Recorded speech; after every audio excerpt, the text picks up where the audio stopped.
Попытка номер 2. Всем привет и добро пожаловать в новый влог. Как вы уже поняли, этот влог будет посвящен нашему перелету в Мексику. Дело было в конце октября, но для начала объясню предысторию для тех, кто не смотрел мой последний влог. Дело в том, что мы уже пытались сесть на самолет также до Мексики, только через немецкого перевозчика Люфтганзу. Но нас не посадили, нам сказали, что немецкие пограничники не пускают людей из СНГ. Так что мы застряли в Грузии еще почти на месяц, пока нам не вернут деньги за билеты, пока мы не нашли еще другие билеты уже не через Мюнхен, а через Дубай. Ну и как видно по кадрам, до Дубая нас посадили на самолет, пропустили, все отлично, хотя я, например, очень переживала. И сейчас на кадрах можно видеть, как огоньки горят на самой известной высотке Дубая Бурдж-Халифе. Да, и хочу отметить, что я снимала почти каждый прием пищи и не уставала удивляться, потому что я еще ни разу не летала так долго, чтобы кормили прямо несколько раз и так полноценно и вкусно. Целая куча людей. Мы в последнем автобусе были, последние вышли. Ну вот мы и прилетели в Дубай. Оказывается, мы прилетели в терминал 1, а нам надо в 3, так что мы сейчас на автобусике поедем в 3 терминал. Мы ехали минут 25 от терминала к терминалу. Такой гигантский аэропорт. Тут спрашиваю, на какой ехать. Все, мы получили наши посадочные.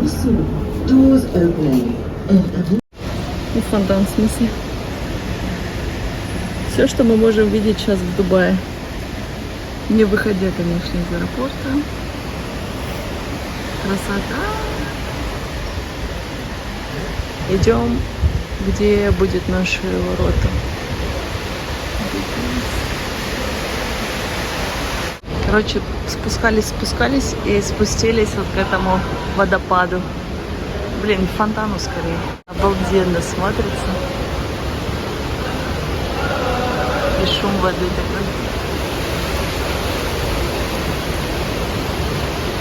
Короче, представляете, надо еще на мини вот таком поездике доехать до наших вот ворот, а там еще колясочки стоят для детишек. Взять, пока докатить их тут, наверное, и вернуть.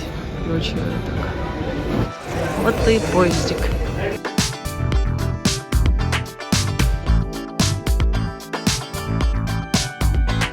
Мы приехали к нашим воротам. Вот какие-то интересные телефоны в куполах, полукуполах.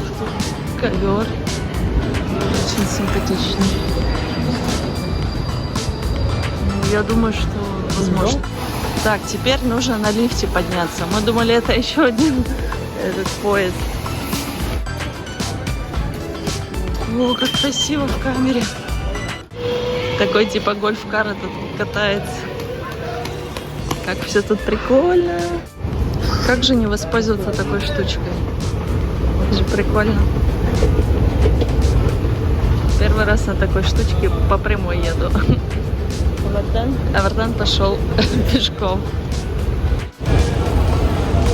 Что-то тут уже рекламирует. Уходим пока к нашим идем воротам. Тут мы уже как по самому Дубаю гуляем. Атмосфера. Красиво, вкусно пахнет и дорого. У нас перекус. Из грузинского перекус. Или водичка. Неплохо. Неплохо. Все, мы подошли к нашим воротам. Будем ждать теперь тусить до 3 часов. Мы заняли просто виповые места в этом аэропорте.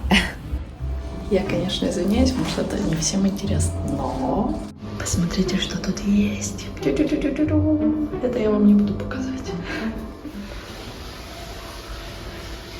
Не знаю, зачем это тут. Значит, в Дубае у нас была пересадка 8 часов где-то, но пока мы добрались там от терминала к терминалу, добрались до нашего посадочного вот места ворот, короче, нам оставалось часов 5-6 ждать наш самолет, поэтому мы были самыми первыми и заняли самые виповые места.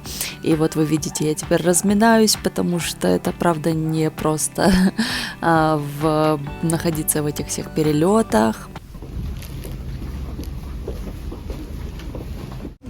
Есть что сказать? Хорошо. Это бизнес-класс. Мы уходим из него. А это, наверное, наш гид.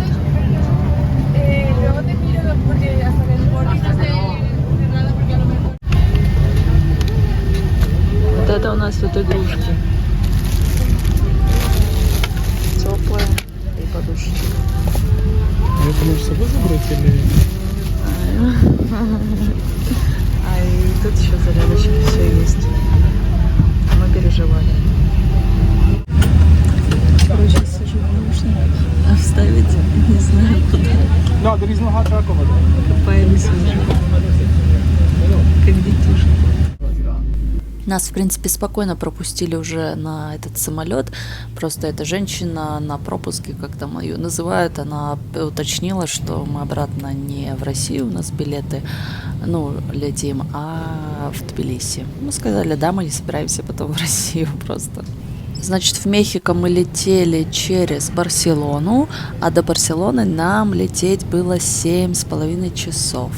Кстати, интересно, что до Барселоны мы летели вместе со спортивной командой Южной Африки. Правда, не знаю, по какому виду спорту, но было прикольно. У них всех таких форма зеленая. А тут мы пролетаем над крупнейшей горной системой Европы Альпами. Смотрите, какая красота, невероятная. Тут можете посмотреть наш маршрут. Здесь мы летим уже над Средиземным морем, побережье Франции и подлетаем к Испании.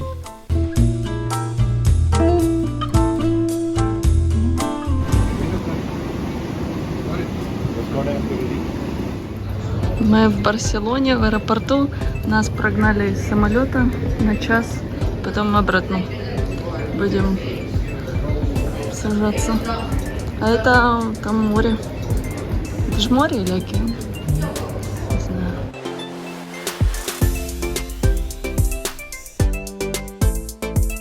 Bienvenida. Welcome to Josep Tarradellas, Barcelona, El Prat Airport. Так, ну что, вот мы идем уже на наш тот же самолет. Полетим 16 часов. Посмотрим, чего как там пройдет у нас. Пока Барселона. Нам было очень приятно с тобой познакомиться, на тебя посмотреть из окна. Смотрите, какой-то подарочек от Мексики. Кошелечек. А там? Там не открывается.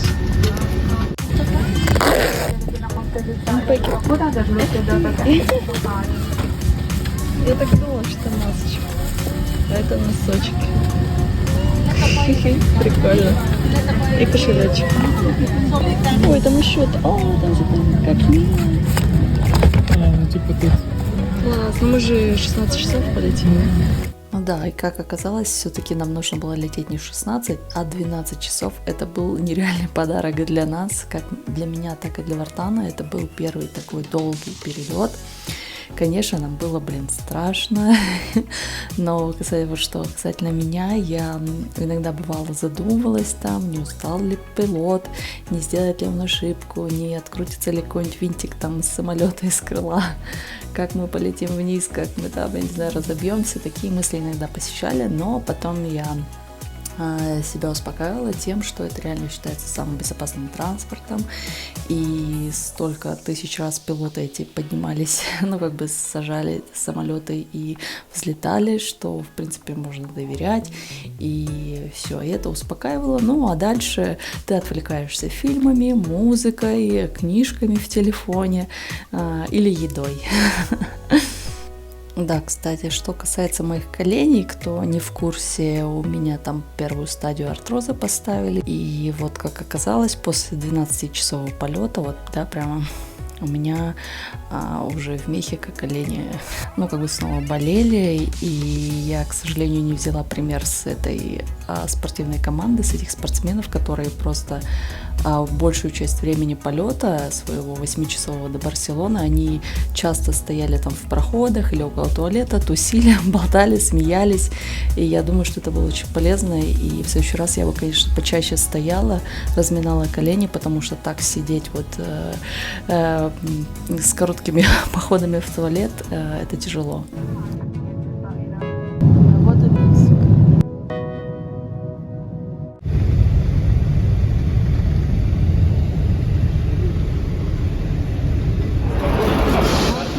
Мексика. Нас можно поздравить. Вот такие первые кадры из Мехико. Ну, меня уровень вышел, но наоборот даже серьезно нет.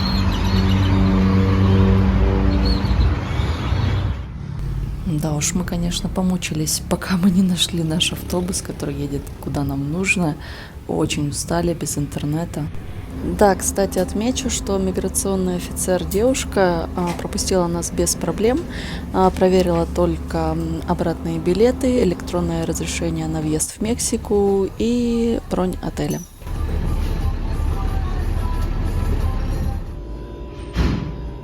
Мы заехали,